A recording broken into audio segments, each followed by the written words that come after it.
はい、どうもこんにちは。ダイハツの車はトルクより、鈴木の車は高回転より、よろしくお願いします。はい、ということで、やってまいりました。秋ですね。はい。秋がやってきましたね。まだ暑いですね。残暑残る日々でございます。はい。こんな中、マーブラックスタジオにある、こちらの動画でご紹介した黒ラパなんですけれども、もう引き上げからどれくらい？はい。引き上げてからどのくらいだっけ？もう3ヶ月、2、3ヶ月くらい経つと思う。はい。ちょこっとね、今手かけてる最中です。前回のこちらの動画で紹介した通り、今、白ラパンと黒ラパンを併用でちょこっとやりだしてるので、まあ、なかなかね、ちょっと進捗が進んでないんですけれども、まあ、ちょっと今の段階の黒ラパンをですね、ご紹介したいと思いますので、ぜひ最後までご視聴いただければと思います。はい。それでは参りましょう。レッツゴー。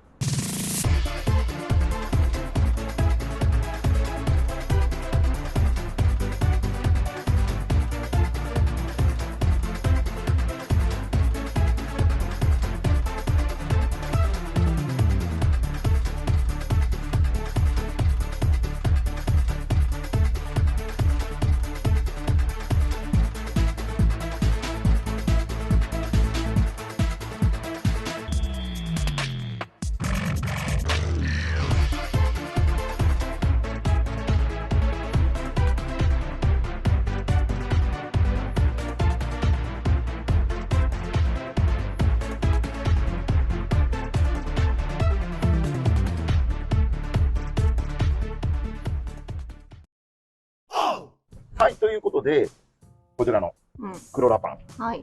一体どこまで修繕しているのか、はい。こちらをですね、紹介したいと思います。はい。はい。じゃあまずはこちらです。はい、じゃあまずは、こちらの後ろのボディなんですけれども、こちらはですね、この動画にある通り、ボロボロだった。汚れもあれば、サビもあるし、腐り落ちてるしっていうのであったんで、一応ですね、こちらは、一回ね、ここを切ったんですよ。ここの部分をバッサリ切った。で、バッサリ切ってみて、この裏側もサビとかがすごかったんで、切って、そして、鉄板を溶接しました。はい。はい。そして、まあ、合成加工とか、いろいろ考えてやってたんだけども、正直、マーブラのメカニックさんなんかともいろいろ話聞いた結果、あんまりこう、ボディの構成に影響しないんですよ。まあ、ないとは言えないよ。強度はあんまり影響はない。ないとは言い切らないんだけど、極端にそんなに影響はないということなんで、やってもあんま意味ねえかな。まあ見た目とかね、風化して落っこっちゃうぐらいだった。そう。で、あとはここバンパーで隠れちゃうんですよ。そもそも論で。はい。なので、ただ、サビはやっぱ進行したくはないので、それなので、サビを落として、その、こっち側だから、穴とかは開いてはいるんだけども、サビとかを全部落として、それでサビ還元塗料の黒を塗って覆いました。はい。だから、ものの見事にサビが止まりました。はい。はい。まあ、浮いてこなければもういいってことですね。もう全然大丈夫です。もうこれも、どれぐらいだろうな、1ヶ月ぐらい経つかな。これね、ライブ配信では紹介したんですよ。アーカイブには残してないんですけど、ライブ配信の時にちょこちょこってやってたりとかしてたんで、まあその時にね、まあご覧になった方もいるかもしれないんですけども。まあそれから雨も降ったろうし。もう何回も降ってる。でもこの状態だもんね。そう、台風来る前なんかもそうだけど、一応それなんかでも、まあ問題なくサビとかも出てないので、まあこれでとりあえず大丈夫かな。でね、なんか、たまたまマーブラが買った、サビ還元塗料が、結構ね、塗膜が分厚いやつなんですよ。なので、全然錆びません。なので結構まあ良かったのかなと思います。正直ここのバンパーつってるところなんかも、これはもともと柔らかいの。柔らかいの。だけど、このバンパーをちょっと押さえるぐらいのステなんで、だからこういうところなんかまさに合成なんか全く関係ないんで。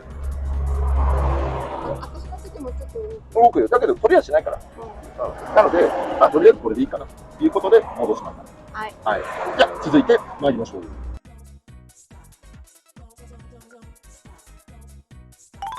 続いて2点目なんですけれども、2点目は左右のフロントのタイヤハーツ。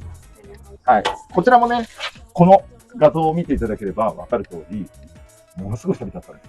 ほら、ここの部分って、なんかほら、錆びだらけだったじゃないですか。そこを、正直、もうどうにもできなかったの。押し上げだったの。じゃあどうするかって言ったときに、一応ここ3枚の板が重なってるんですよ、鉄板がはい。それを、折り曲げられた爪を全部カットしたんです。全部カットして、そしてこっちも、錆がすごかったんで、コーキングを剥がして、錆も全部落として、こっからここまでフルスポット溶接。バッチバチに溶接しました。だからおそらく、むしろ純正よりもここ強度が増されてると思う。ついちゃったね。もうバチバチにつけました。もともとはついてないんだよね。3枚の鉄板がスポット溶接。うん。点々点でついてるだけなんですけど、私はもうここからここまで全部フルスポット溶接を増しました。はい。なので、ここは間違いなしに合成上がってると思う。それと同時に、当然それだけだと錆びてきちゃいますので、錆還元塗料を塗って、その上にシーリングをしました。はい、それで、錆の進行を抑えた。で、ちょうどここあるんですよ。ここもぼっこり穴開いてたんですよ。運転席中、助手席のさ。そう。穴開いちゃってたんで、それもそのままじゃ良くないじゃないですか。なので、ここも錆を落として、ちょうどいいぐらいの大きさの鉄板を溶接でつけて、そして、錆還元塗料を塗って、で、コーキングをして、一応こんな感じになります。それで、どうせだったら、タイヤハウスも汚かったんで、タイヤハウスはタイヤハウスで、錆還元塗料をこれ全部塗りました。真っ黒でしょ。これね。全部これを、アームとかに関しては今後変える予定なんで、このままです。で、ここのタイヤハウスなんかも全部中まで黒く塗ったんで、だいぶ新鮮味あるでしょ。カメラ奪うのはいいけど、はい、アングルが下手なんよ。大きなお世話。見せたいところにお前がちゃんと合わせないから。指ささんから。はい。まあそんな感じで、はい、こんな感じでね、綺麗に。ね。うん。全体的に見た方がやっぱり見やすいかな。でも綺麗になったでしょ。うん。最初ももうボコボコだったもんね。もうこういうところだった。特にここだよね。うん。足回りここってんだよね。お前がカメラ撮らないじゃないか、バカ野郎。いや、ここ撮ってた。はい。だからやっぱ特にここがやっぱりひどかったんで、ここはね、綺麗に修復しました。ちなみに反対もちょっとご覧ください。こんだけ雨当たってんのに全然錆びてないし。こっちも同様に、ほら、ここも全部、フルスポット溶接して、コーキングもバッチリつけたんで、強度は間違いなしに上がってます。そして同様にタイヤハウス内も真っ黒に塗ったんで、まあ通常の車ではないような雰囲気、まあレーシングカーみたいな感じには仕上げてるんで、まあこれでインナーライナーをつけなかったとしても、この分厚い錆還元塗料を塗ってやって、コーキングもしてあるんで、まあ、また腐ってくるっていうのは、もうだいぶ先の話になるかなと思います。全然違うでしょ。これ何、ペンキ？だから錆還元塗料。相当ね、塗膜が分厚い。なので、そうそう錆びることはないと思います。はい。なので、こんな感じで。この上に塗装はもうしないですね。この上、これでフィニッシュです。はい。もうここは一応終えてます。相当分厚い塗膜なんで。はい。もちろん、このタイヤハウスの中、タイヤストラット周りもちゃんと塗ってますんでね。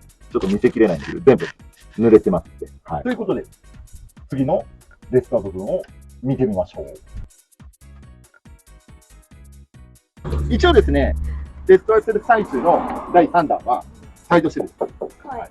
こちらは今、途中なんですけれども、ここを、このサイドシルの下側を、グラインダーでバッサリカットしたんですよ。はい、切りました。この動画で見てもらえればわかる通り、やはりこの中、切った中は、錆がすごかったので、錆を全部落としました。はい。で、錆を落として、錆還元塗料を塗って、そして、ここのプレートも、穴開いてるところは、溶接で鉄板貼り合わせて、そしてこの切った鉄板を、またフルスポット溶接で戻しました。はい。そして、当然、ボコボコになってるんで、今これは、パテを持ってる最中です。はい。鳴らして塗るのもそう、これね、今ね、3回目のパテです。3回目のパテでだいぶ形が出てきたかなっていう感じで、まだ厚付けパテなんですよ。今もうこれもう1週間以上ほったらかしになってるんで、相当硬くなってます。それで今こうやってどんどんちゃんと平らになるように厚みを増して、それで今形成する最中です。整ってきたら薄付けパテで形整えて、あとは同じように色を塗るような感じで、相当ここもやっぱ劣化してました。なんでヘラヘラする？マットの上に寝転がって可愛らしいなと思って。気持ち悪い。家には面倒な気持ち悪いわ。ドブタ。はい。じゃあのコメントなんでしょう。はい。よくわかんない。ということで、一応今この段階で整えてる最中。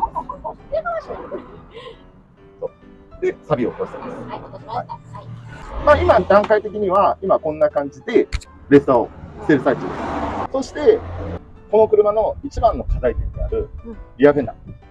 こちらは、まだ登場してないんですけども、私の専属メカニックのしもちゃんという方がいらっしゃるんですけども、そのしもちゃんと相談した結果、ここに、あっちの白ラバーで、かたどって、FRP の樹脂を貼ってフェンダーを形成しよう。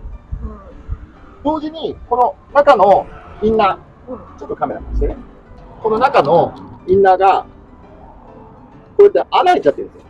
バッサリアウターとインナーで切られちゃってるんで、ここか。ここがね、もうバッサリ開けられちゃって切られてるんで、車内に空洞が開いちゃってるんですよ。なので、それだったら、まあ言うなればアウターの鉄板あって、インナーのフェンダーが。で、こんな感じで隙間が開いちゃってるの、ここ。開いちゃってるんで、それだったら、この鉄板はこんな感じになってるんで、これを上に叩き出す。そうするとこうやってなるから、ここの鉄板とここの鉄板をここでくっつけちゃう。そうしてあげれば、ここの傘がこうやってなるわけだから、タイヤハウス内が広くなるじゃないですか。そうすれば、車高としてストロークした時も、フェンダーにタイヤが干渉しないっていう。それはやっても大丈夫なの？全然問題ない。オーバーフェンダーとか入れてストローク増やしてる人たちなんかみんなそれだから。車検通るの？全然問題ない。タイヤハウスを改善するだけだから。そうだから全然ちゃんと溶接とかでちゃんとしっかり溶接してしっかりコーキングしてあげれば全然問題ない。車検も問題ないんで、一応そうしてあげればストロークをもっとよりしっかり稼げるんで。ひどいやり様だけどね。まあでもこれをそうやってあげればだいぶ蘇るかなと思います。で同時にここなんかも汚れを落として錆還元塗料なんかを塗ってあげれば黒々しく綺麗な。好きだね、黒いの。あ、好きだね、黒。あ？黒いの好きだね。黒好きだよ。マーブラックだから。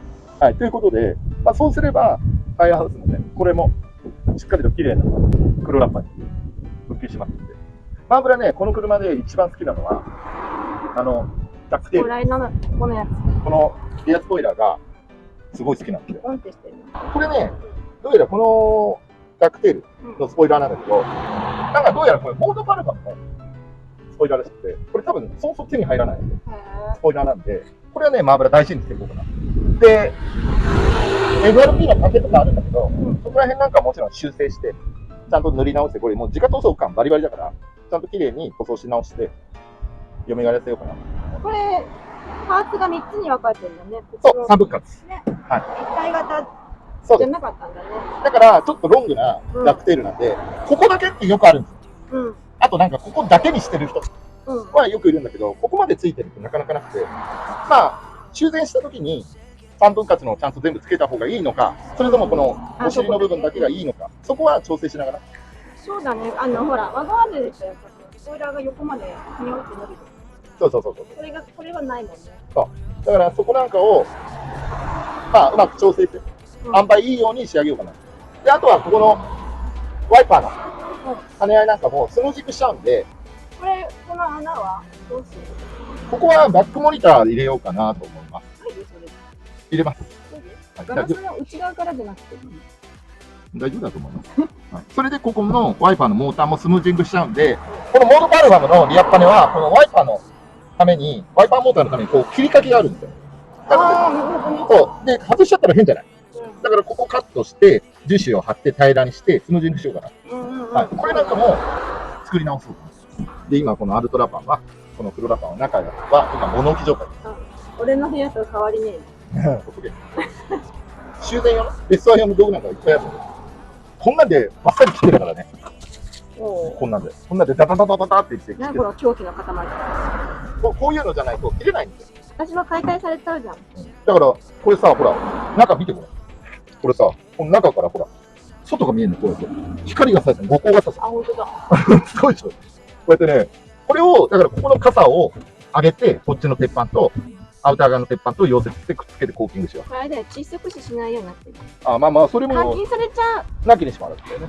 まあそんな感じで、だいぶボロいんだけど、まあまだまだ、多分レストアできるんで、まあ一応そんな感じで直していこうかなと思います。ライブ配信でよく視聴してくれてる視聴者さんたちなんかには、この黒ラッパンの話とかちょこちょこしてるんで、まあ、おおむねマーブラ言ってたよねっていう感じだと思うんですけども、まあ、ライブ配信を見てない視聴者さんなんかは、この動画でね、今こんな感じなんだなっていうのなんかを、まあ、ちょっと、進捗をね、確認していただけたらと思います。ということで、今、このクローラパンの進捗状況はこんな感じです。まあ、まだまだ正直、いっぱい社内なんかもやることなんで、ドンガラにしたりとか、はい、で、場合によってはもしかしたら、スポーツマッシュなんかもして、ボディ補強も上げていこうかなと思いますので、腐って、少なからず強度が落ちてるだろうから、だからその分を補うために、社内の方の強度なんかも上げていこうかなと思いますので、ぜひね、進捗を楽しみにしていただければなと思います。はい、あ、ちなみにここ、はい、これペロンと入るところ前見てた。はい。でしょ、うん、旅還元塗料で、全部塗ったんです。こっちね。一応もうそれで旅進行しないようにはもう全部したんで、これでとりあえずはだいぶっていうかまだまだなんですけど、幾分かは作業の方は進めてます。はい。はい。なのでね、今後もクローラパン楽しみにしていてください。これでみんな走り行こうぜ。走り行っちゃうぜ。ワゴン R でも何でもいいから。みんなでちょっとナイトミーティングでちょっと軽く夜のランデブーでもできたら面白い。私は通報すればいいんですよ。お前連れてかねえよ。通報しよう。だって M すぐ乗り物用意しちゃうから。酔わないよ。まだ違うよ。酔うのは私自分の運転だけで。大した運転でもねえのに。あ、可愛くない。違う、そこは突っ込むとこ間違ってる。あ、そうだ。それ。自分の運転に酔うんだよって違うこと言うでしょ、もう。まだが痒くなって。色気ねえよな、本当にこいつ。鳥肌立って。あってみろよ。はい、ということでね、また今後も楽しみにお待ちいただければと思います。最後までご視聴いただき誠にありがとうございます。高評価やコメント、チャンネル登録とベルの通知のマークをですね、オンにしていただきますと、マーブラックの不定期な動画の配信が通知でお知らせになりますので、ぜひとも通知をオンにお願いします。